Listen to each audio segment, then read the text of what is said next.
আমাকে আলোচনা করতে দেয় নাই ওখানে। তো আমি পুলিশের আইজিপি আর ডিআইজি দিয়ে ফোন দিলাম আপনাদের লাকসামের এই যে থানার ওসিকে। তো ওসি বলে, স্যার আমাদের হাতেও নাই, এটা একেবারে উপর থেকে নিষেধ। অন্যায় জুলুম অত্যাচার বন্ধ করতে পারে না এরা, তাফসির মাহফিল বন্ধ করে দেয়, চাঁদাবাজি বন্ধ করতে পারে না, টেন্ডারবাজি বন্ধ করতে পারে না, জুয়ার আড্ডা বন্ধ করতে পারে না, কোরআনের মাহফিল বন্ধ করতে চায়। এগুলো কপাল পোড়া, এগুলো কি? তো বাংলাদেশে যারা এই কোরআনের বিরোধিতা করে তাদের খেয়াল করা উচিত। They should understand the pulse of the citizen.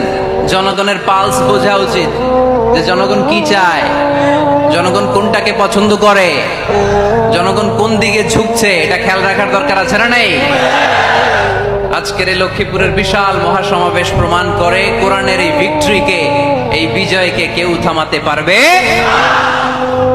আমরা কোরআনের সাথে থাকতে চাই, আমরা কোরআনকে বন্ধু বানাতে চাই। আমরা দুনিয়াতে যদি কোরআনকে বন্ধু বানাই, আমাদের কবরেও কোরআনকে বন্ধু বানায় দিবে কে? আল্লাহ তুমি আজকের মাহফিলকে কবুল করো।